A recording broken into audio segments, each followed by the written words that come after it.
In the bustling heart of Enugu, where the red heads of the hills meet the rising smoke of morning upper stand, lived Nnamdi. Nnamdi was a success. He had a thriving logistic business, a beautiful home, and 3 lovely children, Chidi, Amaka, and little Chinyere. But Nnamdi was the ghost. He was physically there, but his mind was always rovering somewhere over the Atlantic, checking exchange rates or arguing with drivers in Onitsha.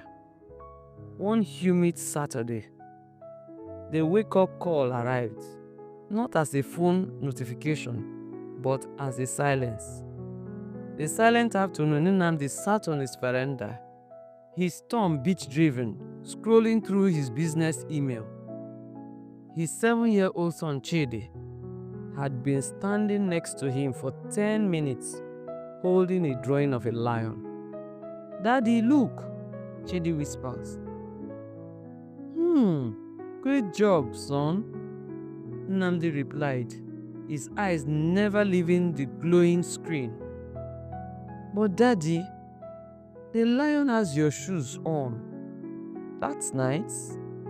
"Chidi, go show your mommy." Chidi didn't move. He simply set the paper down on the floor, sighed a heavy adult-sized sigh, and walked away. It was the sound of the paper hitting the tiles, a soft thought, that finally broke through Nnamdi's digital fog. He looked at the drawing. It wasn't a lion. It was a lion wearing a suit, holding a tiny glowing rectangle, with its mane tangled in charging cables. The caption read, "Daddy Lion is busy." Heart stung. Nnamdi realized he was providing a life for his children, but failing to share a life with them. He decided to change. Here's how he transformed from a provider to a presently present parent. Firstly, Nnamdi bought a small raffia basket from a K market. He placed it by the front door. The idea was that the moment he stepped inside the house, his smartphone went into that basket. Note: physical barriers create mental boundaries. Note: physical barriers create mental boundaries. By docking your distractions, you signal into your family that they are now your primary focus. Secondly, initiated high-level connection strategies with his children. He noticed he usually spoke to his kids while looking over their heads or at the TV. He began a new habit. Whenever they spoke, he would kneel or sit to meet their eyes.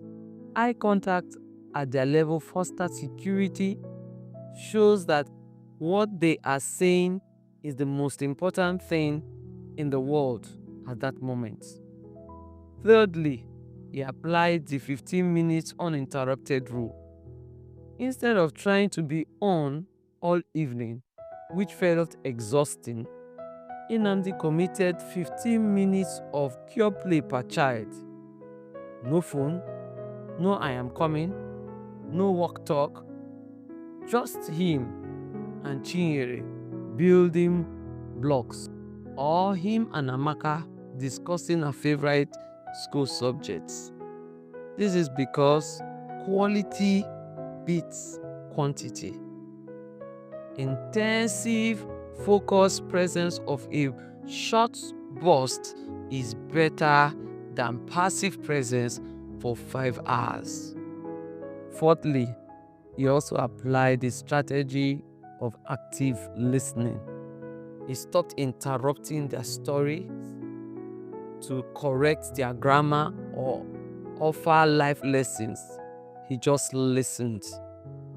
This was effective because sometimes Children don't want a lecture, they want a witness.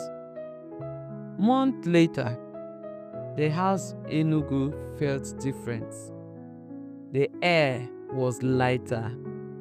One evening, Nnamdi was sitting on the same veranda, no phone in sight, watching the sunset turn into sky, into a bruised purple. Chidi ran up, sweaty from playing football. He didn't hesitate. He jumped onto the bench next to his father and kneeled on his head against Nnamdi's hand. Daddy, yes, Chidi, I like it when you are here. I've always been here, son, Nnamdi said, though he knew better on. Realize that being present isn't about being perfect. It's about being available. May the Lord help all parents watching this video to be presently present parents in Jesus' name. Thank you so much for stopping by.